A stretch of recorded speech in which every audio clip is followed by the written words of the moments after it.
I think Naval's guidance, which again came from the old millennia of literature that he's read, is just like work on the skill of being happy and peaceful in the moment. And it is a skill. That you can train that voice in your head to have positive reactions, to believe that you're lucky, to have the identity of being happy, to tie all the things that we've been talking to together. It's possible to change that. And it is something to aspire to if it increases the quality of your life and every present moment for the rest of it. Like, that's a skill, that's a talent, that's an effort worth making. This week, I'm sharing part of my conversation with Eric Jorgenson, who is the CEO of Scribe Media. Eric also happens to be an angel investor and entrepreneur, and he has a rolling fund investing in pre-seed and seed stage tech companies.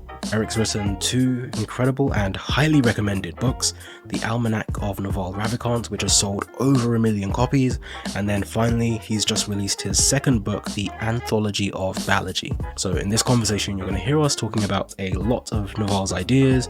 We're going to talk about the idea of working smarter and not harder, the 4 types of leverage, asymmetry and exponential returns, the relationship between wealth and happiness.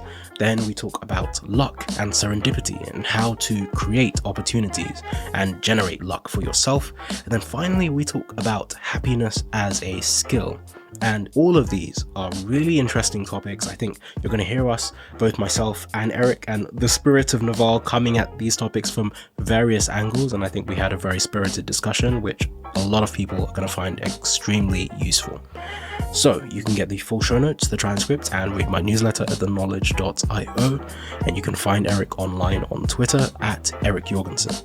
Now, if you love this episode, please do share it with a friend, and don't forget to leave a review wherever you listen to podcasts, because it helps us tremendously to find other listeners just like you.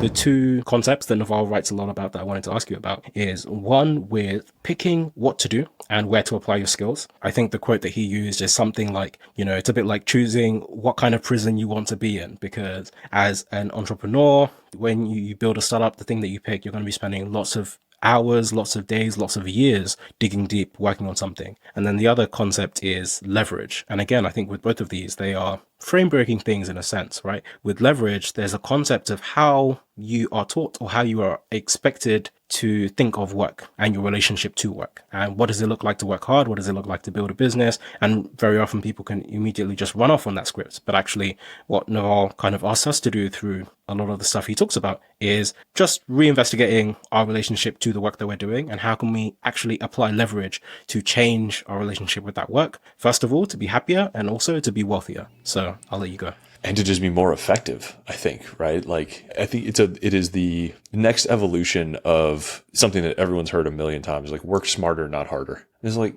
sure, how? Like, tell me the steps. Like, what is working smarter look like in different contexts, right? And he says right off the bat, if you want to get rich, you'll have to work hard. But if you're not working hard on the right things, you can work hard your whole life and never have the outcome that you want. And the delta, the difference between the two, is leverage. Like, are you working with leverage? Are you working on building leverage? Are you working in a situation where you already have it? And there's a lot of different types of leverage. And when I'm using the mental model here, I don't mean financial leverage. I don't mean leverage to mean like control over someone. I mean the simple machine of a lever. If there's an 800-pound rock, you probably can't pick up that rock. But if you have a 20-foot long pole, you can move it, no problem. And that as a mental model extends to a lot of other things. If you work hard today, but you don't have a computer, like, especially as a knowledge worker, you're going to have a tough time. If you're trying to do everything by hand, if you're using a typewriter, if you're a laborer, like the simple example I use, and I can use a more advanced one later, but just to give you an example, like a lumberjack without an axe can spend all day working and maybe end up with a cord of wood. Lumberjack with an axe might do 5 cords. Lumberjack with a chainsaw might do 10 cords. Lumberjack with a tractor might do 20. If he's got help and a tractor and a truck, he could do 100 and get it all sold and delivered, right? And so those are just increasing forms of leverage. And Naval has a great, more complex example where he takes you all the way through, in the real estate industry actually, all the way up through like unskilled day labor, like hand me that brick, $5 an hour minimum wage, up through hey, I know a skilled trade. Hey, I know how to manage people. Hey, I know how to talk to a customer. I know how to assemble a loan and create a business and pull the financial aspects into it. Hey, I know how to build a much bigger team. Hey, I know how to incorporate technology so that I'm now building like a tech-enabled company. And it breaks down into 4 simple types of leverage, which are products, tools, people, and capital. And I can give you a short definition of each of them, but it basically boils down to how competent you are at using each one of those and how you combine them, right? So if you see somebody at the head of a big organization who knows how to manage people, who knows how to manage capital, who knows the right tools for the job, who knows how to externalize their knowledge into products, whether that's, a podcast or a computer program or a book or something like that, they're using all the available levers, all the available methods of scaling up their impact. And they've accrued the reputation to have people happy to follow those instructions or offer that capital or work for them or execute their directions or sell them the tools, let them borrow the tools. So all of those are, you'll find you rise to the level of your competence across all of those different things. And some people have different tastes or different blind spots or different levels of competence at each one of those. But if you want to have a greater outcome for each hour or each day that you work, it probably involves accruing more leverage. So increasing your capacity or talent or the amount of firepower, the amount of leverage you have at your disposal at any given time. And once I internalized this idea through working on this book, it totally changed my relationship to my work. I don't wake up every morning and try to figure out how to work as hard as I can. I work insanely hard, but I spend so much time reorienting, constantly asking myself, am I working on getting more leverage? Is the work that I'm doing increasing my output tomorrow or next week or next month or next year? Is that snowball growing, or am I just on a treadmill here? And that really helps me prioritize. There's always going to be something to do. There's always a next action to take. And the more opportunities you have coming at you, the harder it is to say no to things or to put that really important, high leverage task at the top of your list. And, sometimes even let some small fires burn while you get that done, because that's where the next 10x, the next 100x is going to come from. Is that one thing that's never the most urgent thing, but over the long run, it's the most important. Sure. That makes sense. And I wonder if you could speak to maybe how asymmetry plays into this. I think there was a Steve Jobs quote, which was around this idea that some flavor of, simply by being 2 times better, you can get 10x the results, right? And so it's not just that these things compound linearly, but sometimes they can also compound exponentially. Yeah, absolutely. Which is a very counterintuitive thing. We're not evolved to understand, that one action can have a 1,000,000x return and one action can have a 2x return. And, I empathize with people who sometimes see the world as unfair and are like, why should that person have 100 million followers? Why should that person have $100 million?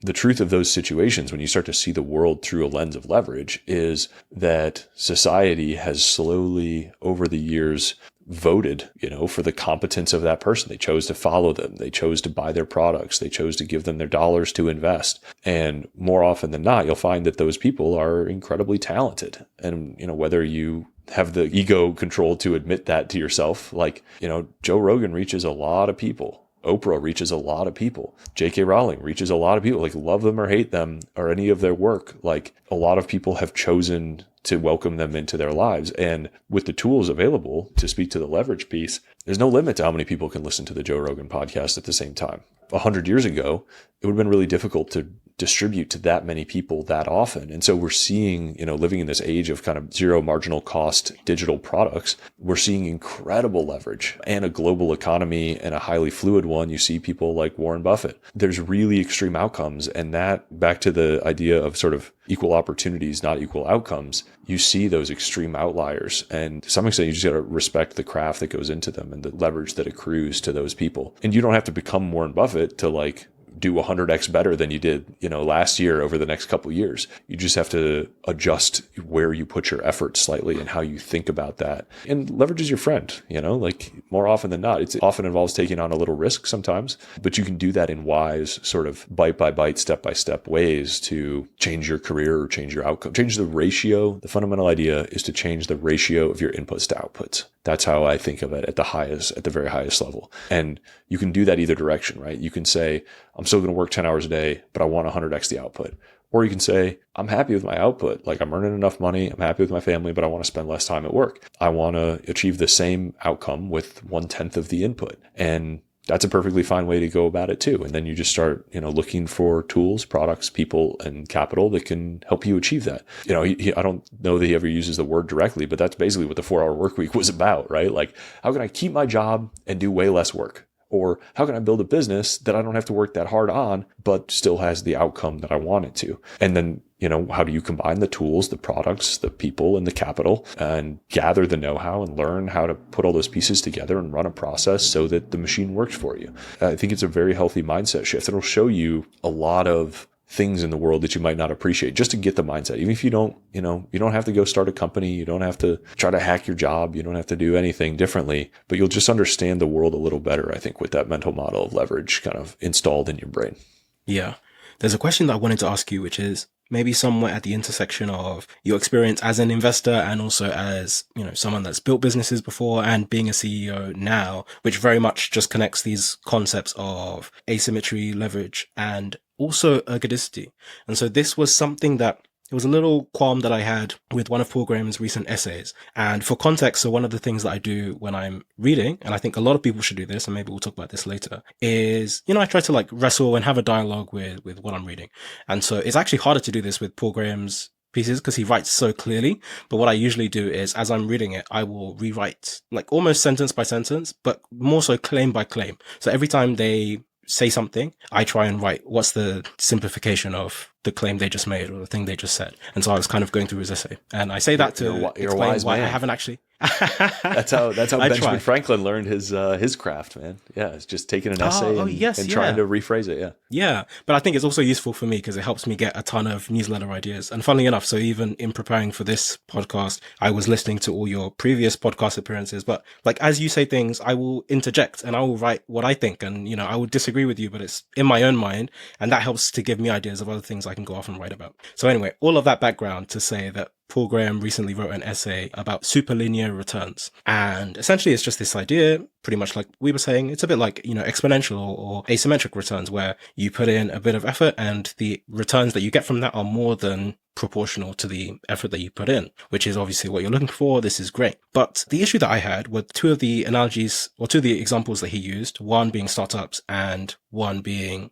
warfare. And it's not so much an issue, but it's a question for you. The pushback on those two examples is that they are also asymmetric in the wrong way. So they do compound exponentially. So his train of logic was essentially applying things that use the Matthew principle. So, the rich get richer, the poor get poorer. So each success begets the next success. And so, for example, if you were in ancient times waging war, every time you conquer new land, that new land, you can graze it, you can feed your people, your men get strong. And so just naturally, there is a process that conquering more land allows you to conquer more land. And the same with startups, growing your startup allows you to grow your startup. The more success you have, the more success you can get. But the issue with both of those examples is that that is true, but they can also be very asymmetric, the returns that you get. So at any point, it's almost with a startup, it's like rolling dice, it's double or nothing. You can continue to expand exponentially, but at some point you can just contract 100%, very quick or very slow. And the same with warfare, right?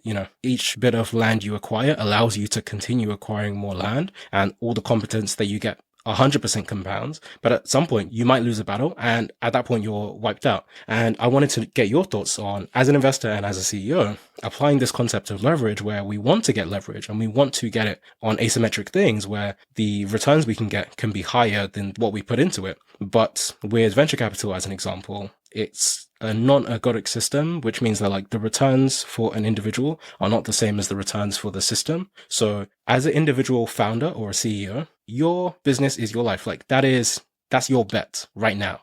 100% into this thing. If it wins, it wins. If it loses, it loses. As an investor, as a VC, I am placing 100 bets on 100 different companies. And all I need is for one to do 100x. It doesn't matter if a lot go to zero. If one does 100x, I return the fund. And I'm actually back to, I've broken even, or I've even made a great profit. And yes, I just wanted to get your thoughts on how you marry those different concepts. Yeah, I think the summary of my course on leverage at the end, there's 10 like principles. That's like, if you want to just to carry this away, print it out, put it on your thing. And one of the last ones is live by the lever, die by the lever. And it is, levers are not without risk, especially as you're accountable, like you're increasing your exposure to risk with each successive one. And I mean, I think you make a great point. I thought you were almost about to say, the old Warren Buffett, like never multiply by zero. If you keep rolling those dice and there's a zero on them, like eventually that's going to go badly. Entrepreneurs dance with risk constantly in a lot of different ways. And I prefer to think of them as like risk managers than risk takers. Certainly I am not a risk on type of person. Like I am not Elon Musk. I've not like put my net worth down many times on the table with high odds of failure. I respect the hell out of him. I'm so glad that he did it. It's good for humanity. That is not the way my genes are wired. I do seek leverage and I do employ it where I can, but I'm very aware that, and back to the visual of you have a 20-pound or a 20-foot lever and you're trying to lift an 800-pound rock. If you get that thing off the ground and it comes back down and you're standing on the other side, it's going to launch you into space and it's going to hurt you.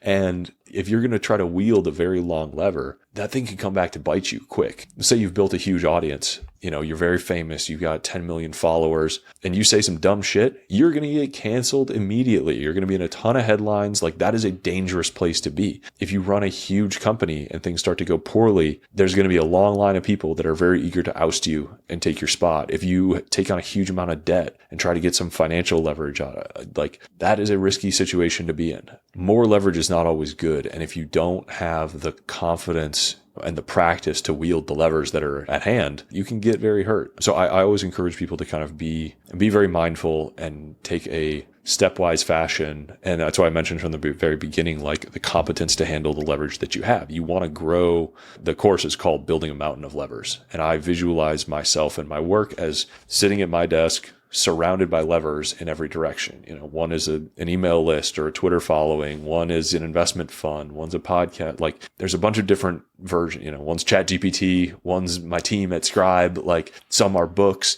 And every day I am trying to either extend some of the levers or add a lever or just get better organized, better able to use them. But I don't want levers that are longer than I'm capable of handling because I know that they will come back and hurt me. So I do kind of try to constantly balance, my skill, the levers that I have, the length of them, the number of them, and just visualize that and know that I always have control over them, not them have control over me. And there's people with different appetites of risk and different levels of competence and different, preferences for speed and how much time they want to put into building different kinds of levers. And, there's no magic formula, but there's just like a level of comfort for each individual person that's up to them to choose. But it's clear that Warren Buffett was not awarded, a $10 billion fund when he was 28. I've got the poster up in my house. The slow compounding growth of his assets. He earned his way very slowly towards managing a $100 billion company. I actually think it's closer to $1 trillion now. I can't remember. It's a very big number. Maybe his net worth is approaching 100 billion, but it's a very big number and it's slowly earned over time. And I think the wise do not wish themselves into situations that they're not prepared for, right? Like that's the Anakin Skywalker problem. Like I want to know that I've earned my way into that, into that chair whenever I sit in it, and that it's not going to consume me or hurt the people around me, and that I'm able to handle the responsibility that's being given to me. I think that's something everyone should be paying attention to.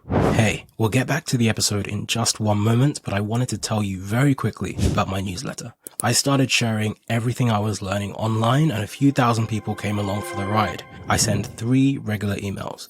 Brainwave, fortnightly on a Tuesday, which is about the intersection between technology, philosophy, and psychology. Then every week on a Thursday, I send Revelations, and that's about creativity and productivity. And then finally, every other weekend, I send Wayfinder, and that's about decision making. So people in the audience actually send me really tough problems that they're working through, and I help to deconstruct them using mental models and decision-making frameworks. So if you'd like to subscribe, you can join me and over 20,000 incredibly driven people at theknowledge.io. Okay. Back to the episode. Yeah, that makes a lot of sense. And I guess the counterpart to skill is also luck. And I think in all of the examples that we mentioned, Warren Buffett, Naval, etc., you see so many examples of where they're able to benefit from luck, but the luck was generated by the work they did beforehand. And I think it was Naval that I've heard him talking before about like the 4 types of luck. So I wondered if that's something you could expand on.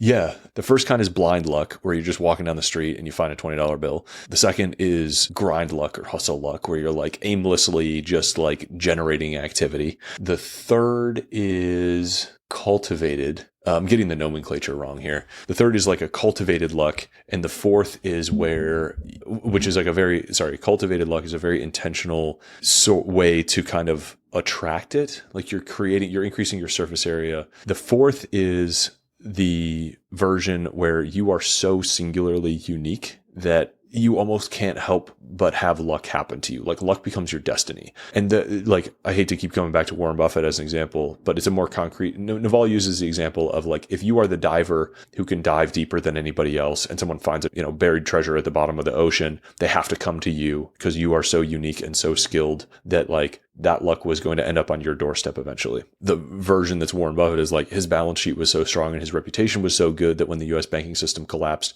who else can they call to save it, both reputationally and financially, but Warren Buffett, right? So that is and I don't know how many billions of dollars he made off that, but he spent 60 years positioning himself to be the only person in the world who could take that call, right? And luck became his destiny. And so I think there's, it is popular to say like, oh, they got lucky, and to criticize people or use that to detract from their success. Because they got lucky is not to say, one, is not to say they haven't survived their share of bad luck. There's plenty of those people have had mistakes. It's also not to say that they didn't deserve that luck, right? Like there's something when you call someone else lucky and to say like that they didn't earn it. And I think you can absolutely earn luck. You can increase your surface area. You can create more opportunities for yourself. Like to disdain others who got lucky, whether they earned it or not, is a little bit of, it's just like a hater mentality, right? Like there's another one of Naval's things is like, if you secretly despise wealth, it will elude you. So like celebrate the lucky, believe that you're lucky, manifest that luck, like lean into it.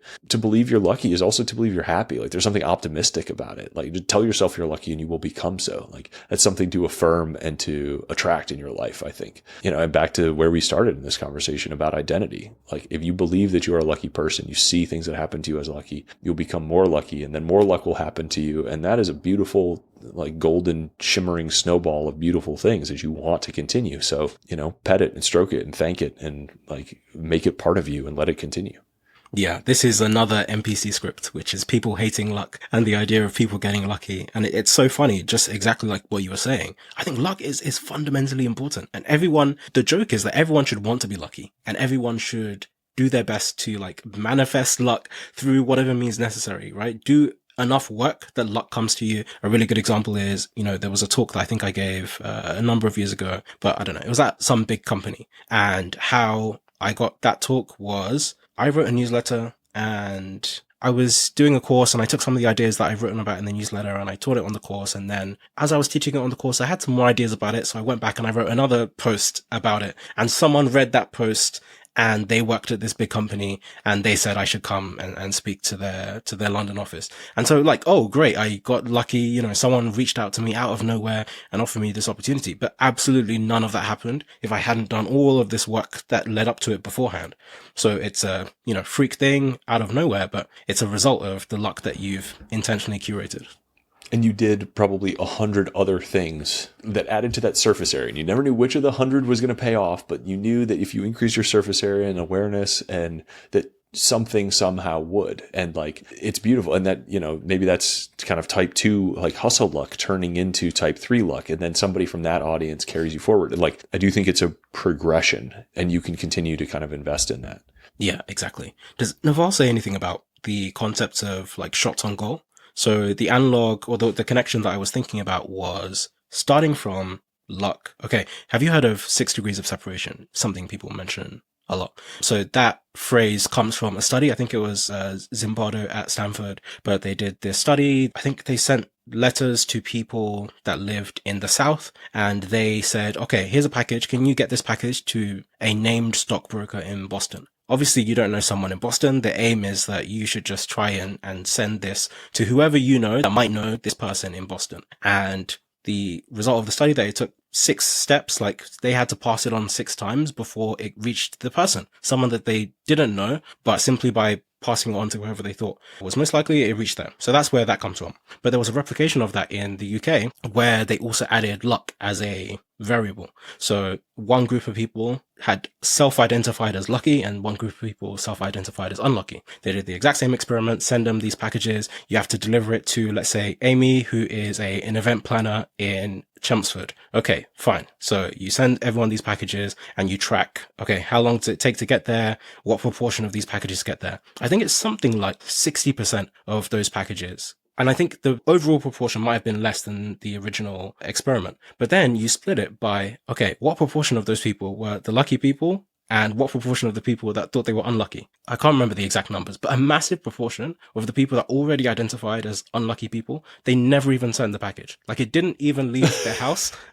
So they just assumed, look, do you think I know someone called Emily that is an event planner in Chelmsford? Why would I even do that? They just didn't even send the package. So the bulk of the overall 60% came from the people that thought they were lucky just sending the package anyway. And that is just a really good example, like what you were saying of, you know, the self-belief that you have for yourself of, okay, what relationship do I have with luck? Is this something that I actually want to invite into my life? Like, am I looking for luck? Am I trying to be lucky? Am I proactively going to try and do things that bring about luck? Or am I going to shy away from it and, you know, I want to work for things. Like, if I don't know someone that is called Emily in Chelmsford, I'm not going to bother, you know, wasting my time doing all of that. And you can see that the impact that has at the end. Yeah, that is the most incredibly revealing and summarizing concept of those two mindsets. Like, I love that punchline so much. That's so good. You got to believe that it could work out for you. It's such a self-fulfilling thing. That's so interesting. Yeah, 100%. So we've talked a lot about the success side of things and the wealth side of things, but I know that you've even mentioned, I think, that a lot of your friends reading the book probably revisit the wealth side more than the happiness side. And first of all, I'd love to know why you think that is, especially because, you know, if you do read the happiness side, it probably reveals some of the answers for you as well. I think that's so funny. Yeah, that's been true. I think all the way through the book, all the way through the journey of creating it, all the way through, you know, that's probably where the highlights lie. That's probably where it just, people retrace it so much more often. I think it's just such a human thing, you know, a perfect example of like revealed preference, expressed preference. You know, you say you want one thing, you know, someone very credible just told you that it's not the thing that you're really chasing, but you still work for it. Like, some inertia, some memetics, some just kind of raw human desire. Like, I don't judge it. I just find it funny. And I think it's an interesting fact to share with people, just to like hold up a mirror to everybody, and including myself, right? Like, I wonder to what extent it's an age thing. Like, is it just because this book is mostly read by younger people who are more acutely worried about building their wealth while they're young, or building their career before they get married, or whatever it is? And, you know, if me and all my friends are reading this book when we're 60, which I hope we are, maybe we're focused on the second half and we're a little more enlightened, but maybe not. And that would be okay too. You know, I don't know. I just find it a funny observation more than anything else. Yeah. I think what it ties to in my mind is another Naval quote, which was something about desire, where Naval says something like, desire is a contract you make to be unhappy until you get what you want. Exactly. That's it. So thank you for helping me out of that hole. But no, that's exactly it, right? And I think wealth is something people desire. It's something we want. It's something people lust after. Happiness is transient in a sense. And another Naval quote, I think, is something like, peace is happiness in motion and happiness is peace at rest. Something like that. And again, it's this idea. Yeah, you nailed that one. When we there we go. So I got something. I'm passing the test just about. But yeah, like, when we're in pursuit of something, of things we desire, and you know, what Luke Burgess talks about in his book Wanting aligns with this as well, is that, you know, chasing the wealth can hinder us from finding the happiness, because happiness is not a destination. And I think Naval has something to say about that as well. But it's this idea that a lot of people look past, because a lot of people see happiness as the place they are trying to reach, and wealth, or whatever tool they have at their disposal, is the route to get there. Like, if I had the wealth, I would have the thing. If I got this, I would have that. Yeah, it's a very interesting thing. And it's a trade-off. That's what I love so much about Naval's perspective in this book. You know, there's a lot of books about money, and there's a lot of books about happiness, but there's not that many that examine the deep relationship between the two of them at a little bit of a like philosophical level. And the trade-off you make, and it's worth examining for each individual desire, is it easier to achieve this desire or to get rid of the desire? And you see some people, you know, join a monk brotherhood and renounce all physical possessions. And that is an extreme of one direction of I'm going to work on getting rid of every desire and I'm going to achieve happiness by eliminating desires rather than achieving them. That's an extreme. I have not walked that path. There are accounts of people achieving it. I'm sure there are probably some dissatisfied monks who chase, a state of emptiness that they may never achieve. I don't know. And on the other side, you have people who spend their entire lives relentlessly chasing material desires. And certainly some of those people end up never happy and never fulfilled either. I bet there's some people with yachts who are pretty fucking happy. They're like, I wanted a yacht. I got a yacht. I'm enjoying it. I'm great. And it all scales. Like anybody who's achieved the state where they want less than they have, like is in a good spot. That is really the state that you want. And back to, again, where we began the conversation about, you're trying to be in a state where you are happy with where you are and trying to grow at the same time. Is it possible to have goals without desires? Is it possible to have motion or growth without desires? You can be grateful for what you have and where you are and still growing at the same time and be like, it would be cool to have that, but I don't need it to be happy. I'm happy in this moment. And remembering, it's true that happiness is fleeting, but so are the possessions, and so is the sense of success at achieving a goal. Like it all passes. And so I think Naval's guidance, which again came from all the old millennia of literature that he's read, is just like work on the skill of being happy and peaceful in the moment. And it is a skill. That you can train that voice in your head to have positive reactions, to believe that you're lucky, to have the identity of being happy, to tie all the things that we've been talking to together. Possible to change that. And it is something to aspire to if it increases, the quality of your life and every present moment for the rest of it. Like that's a skill, that's a talent, that's an effort worth making. Yeah, I think that was probably one of the biggest insights or unlocks for me and frame breaks like we referred to earlier, right? Because I have, and it might be another immigrant NPC motion, but just like hustling and grinding, okay, achieve one thing, achieve the next thing, etc.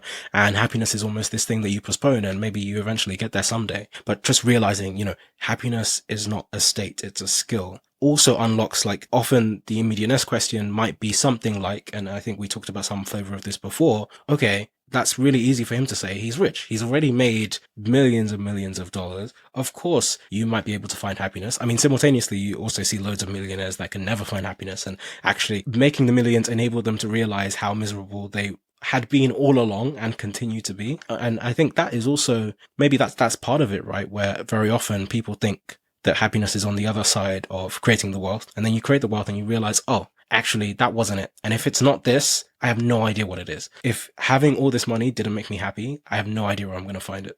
That's a good Naval's, there's always a Naval line. Money only solves your money problems, and I think it's a good thing to remember early on, like as you're chasing the money, because back to our point on everybody reads the wealth section over and over again, like you're probably not going to stop chasing the money. If you can, great. But like it also helps to know while you're chasing it, maybe this is only ever going to solve 20% of my problems, maybe it'd be 30% of my problems. I still have to work on being fit.